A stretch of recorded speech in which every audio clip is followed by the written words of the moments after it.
Welcome to the Marketing Mixtape Podcast, hosted by me, Brittany Winfield of The Winfield Creative. If you have a burning marketing question, submit it at speakpipe.com/marketingmixtape, and we'd love to answer it on a future episode. And don't forget to like and subscribe, baby! And if you're really feeling like it, leave us a review so we can find more listeners just like you. So sit back, sip that coffee, and enjoy this episode of the Marketing Mixtape Podcast. Let's go!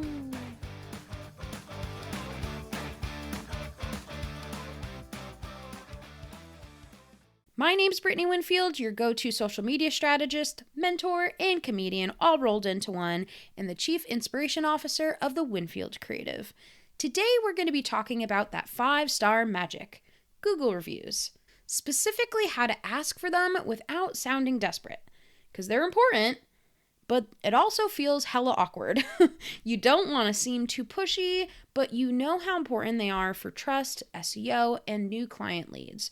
So we're going to be talking about 5 solutions that you can subtly ask for them and normalize asking for them without feeling like a hard sell. So let's get into it. I will say this once and I will keep saying this again. Google reviews matter. Yes, even for social media first brands. They boost local SEO, which if you have not heard that acronym before, it stands for Search Engine Optimization. SEO helps increase your chances of being on page 1 and you are more likely to show up in their search. Okay, so let's talk about why Google reviews matter. Brands that just have a website and maybe not even social media at all, they boost local SEO. I cannot emphasize how important that is, especially for Vermont businesses. If you have never heard the acronym before, SEO stands for Search Engine Optimization. Google is a search engine. It's an engine that people search on to go find businesses like your own. However, your business is up against every other web page, not just website, but indexed web page on the internet that exists.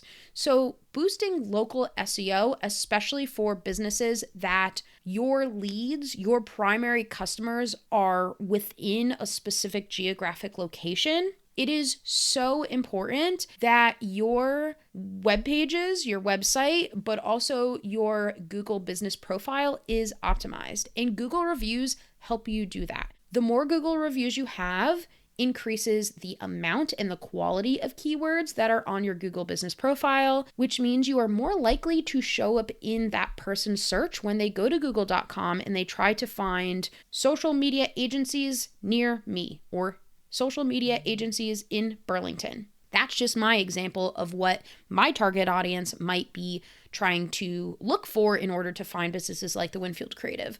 That's why it's important to know who your audience is, but also knowing what they might be searching for. Anyway, that's a whole different podcast episode we can get into, but Google reviews matter because they boost your local SEO, which means you are more likely, the more Google reviews that you have, to be on page 1 of Google when people are trying to find businesses like yours. They also build credibility faster than just a static testimonial on your website or a social media post that is taking a Google review from a Canva template. It's building that social proof that people need in order to make a decision on which services or products to buy from, especially if they are considering one of your competitors maybe. Maybe they are comparing your business versus somebody else that does similar work. They also influence decision-making, which leads me into my next point. So 93% of people say that online reviews impact what they buy and where they buy, but what they buy. They are looking up keywords to try to find businesses like your own, and if you can get in front of them before other people, then that gives you a competitive advantage. Last but not least, they are free. They are evergreen social proof. Unlike an Instagram story that disappears after 24 hours, this is free advertising that unless Google blows up, it will stay on your business's Google business profile forever. And social proof is what influences that decision making. Think about how word of mouth is so important. Honestly, it probably will always be your number one referral source. Think of social proof like you hearing from your friend, oh, don't go to that restaurant, or do go to that restaurant because my wife and I tried it the other night and it was awesome. The service was great. The food came out nice and piping hot. The atmosphere was great. The music was fire. You are probably more likely to go to that restaurant that was recommended to you by your friend than one that you randomly look up online. So this is another example of how it influences decision making, because if your business has more Google reviews, especially positive ones, versus another competitor of yours in a local area, then people are going to go read those reviews and look at what other humans have to say about the service, about the atmosphere, about your business practices in general. So if you're pouring your energy into social but not collecting reviews, you are leaving visibility on the table. So let's dive into 5 strategies that I like to use with my social media clients, so that way you can start collecting more Google reviews without feeling overwhelmed or awkward about having to ask for them. Strategy 1 is social proof with a twist. So you're still asking, but instead of saying just directly and bluntly, leave me a review, you're showing your audience what one looks like. So take an Instagram post, for example. Rather than copying and pasting a Google review into a Canva template, you have a photo of a very happy client, with their permission, of course, or even a image that may not align with exactly who the client is. Might be a stock image, just something that pairs well with the review itself. So you are pulling from content that is authentic to your brand, with a caption that says, working with, insert client name here, on their brand new launch was a dream. Their feedback made me cry. And then in quotations, you then copy and paste the review into the captions. And as a call to action, then you put a little bit of a humorous spin on it. I wouldn't say humorous, a more emotional spin on it, saying, want to leave some love, drop a Google review, and then insert the link. So that is a way to focus more on the client experience and not the ask itself. Yes, the call to action is want to leave some love, drop a review on Google, but it works because it focuses on the client first. It feels more like a celebration of the client, especially if you expand that caption in a more authentic way. That's just a template that I use to start with, of go into more of the storytelling of what it was like working with that client. You know, so-and-so and I met for 4 weeks. We went through 3 iterations of this brand launch. We got coffee at, our first meeting was at this coffee shop, and tag the coffee shop. Talk more on the experience in the client journey, because that storytelling gives more of that authentic feel to your story. And it also invites that person to dive deeper into the process of working with you, rather than just, here's the proof that we got results. People also want to know how you got the results that you got. So that is just another way to expand on it. And then adding that review into the quotations in the caption, I just want to point out that that naturally includes keywords that are helping your ranks on Google. So bringing those keywords into your Instagram caption is also super critical. If you are just copying and pasting a testimonial or a review into a Canva template and then not expanding on the caption itself, real quick SEO lesson, Instagram algorithm, any algorithm really, cannot read images. It reads the codes on the images. So it reads and scans the caption for keywords. It does not scan the graphic image on the picture itself. So naturally, you are increasing your SEO ranks on any algorithm, not just Google, but Instagram. But you already know that it's a keyword that people are using because Google, is increasing your rankings. So anyway, moving on. So it adds more of that emotional resonance, and we know feelings drive actions. So that is social proof with a twist, is showing them what that client experience is rather than just focusing on the ask itself. We also have strategy number 2, so including the ask in a story poll or a question sticker. And before you get too deep into this strategy, I do recommend checking out our other podcast episode that we recently recorded, all about how polls are an underused and underrated engagement strategy if you have never used a story poll before. But that is a strategy that we are going to talk about. Make it a little bit conversational. Have we worked together before might be the question. And you might add some poll options that are yes, and then the second option is not yet, but someday. So putting that positive spin on it. And anybody who responds with yes, follow up with them with a DM, a direct message, asking those who said yes with a simple thank you, and asking, hey, do you mind leaving a review, and putting the link directly in the direct messages. Or if that feels not as comfortable to you, you can also ask, what was your favorite part of working with me? And then reshare the answers and casually say, want to help others find me? I'd be so grateful for a quick Google review with the link. But the link is the important part, because you want to make it as easy as possible for somebody to just click it and write a review in under 30 seconds or less. So this strategy works because it leverages that micro engagement before the big ask. The micro engagement being the story poll or the question sticker. So you are pre-qualifying who has worked with you before. It also allows you to turn a review into a shared moment rather than a transaction. So that allows you to get a little bit more personal with the ask as well, and to deepen that relationship with the person that you are asking. Okay, let's talk about strategy number 3, and that is celebrating review milestones. Personally, this is a strategy that I like to use when I'm in-person networking, and it's very celebratory and gratitude focused and appreciation focused, which is why I like to use it. So, goal setting. Goals are super important to hit. They give you a little bit more of accountability. And so using a script that sounds something like, we hit 50 Google reviews today, whoop, whoop. Every one of these kind words fuels this small business.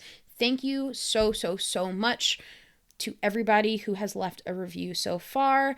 And adding a little PS, haven't left yours yet. It's not too late with the link to leave a review. So that PS, that postscript, allows you to just like slide it in there as a call to action. But really the main focus of the content is celebrating those who did leave the review. And also I would even expand that second piece a little bit of why leaving Google reviews are so important to a small business. Because unless you were running a small business yourself, people don't know how much worth a positive Google review weighs on a business that is a local business.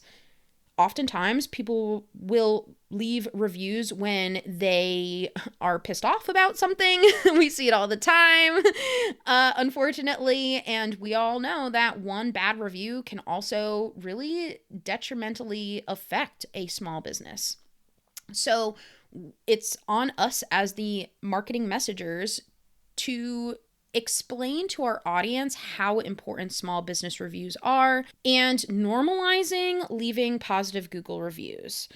For real. I think there's a running joke in my family that my dad wants to like print out a series of t-shirts for the Winfield Creative's next like swag project. And let me know in the comments if you think a t-shirt for business owners that says normalize leaving positive Google reviews would be of interest, because that is seriously one that I'm thinking about, because it's just not, for some reason we get so excited to leave a negative review, but not when we've had a genuinely amazing experience, which that holds more weight in my opinion. You know, negative reviews are valid sometimes, but more so, why are we not spreading more good in the world? So that is a way to lean in with this gratitude and more of this positive mindset.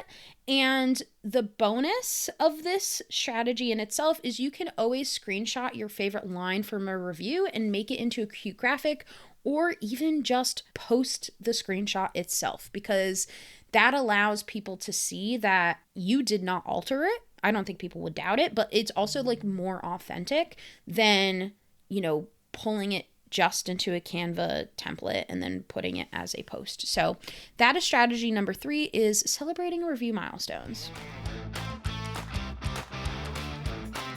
So strategy number 4, I reluctantly put in here, but I think it's important because it is a question that I've gotten from people. Strategy number 4 talks about what happens when you have a bad review. Depending on what the review is about, I think it's important to come into this with transparency, depending on what it was about, also a little bit of lightheartedness. So this is pulling in a little bit of humor, but proceed with caution. Let's say that you are a restaurant that, actually this happened at a restaurant I was working at one time, where a freaking seagull flew into the restaurant. I'm like not making this up. I used to work at a restaurant in Maine, right on the shore, and one time a seagull flew in, because you keep the doors open, right? Like it's super hot outside, it's super muggy, and a seagull flew into the dining room. And because of that, somebody left a review. So an approach that I would take to that prompt specifically is, one time we got a 2-star review because a seagull decided to fly into the restaurant. Nature's fault, not our own. But then following it up with, if you've had a seagull-free experience with our restaurant, we'd love your review, and a link. So that is kind of using more of an excuse that you could not control.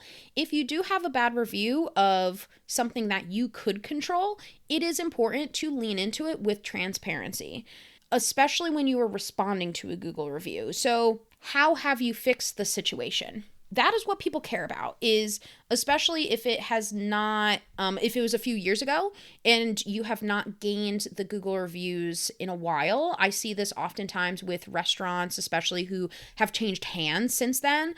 So addressing it, but then addressing how did you fix it? How have you put in effort to make it better for the client?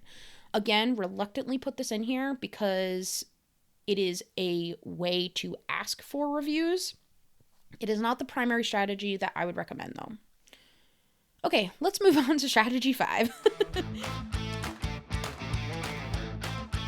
So this is the I'm working on angle. So this is an angle that, especially if you're working on projects behind the scenes that you need to gain more visibility for your business, but you're not quite ready to tell everybody about this new service, you could just simply say, I'm working on improving my visibility on Google.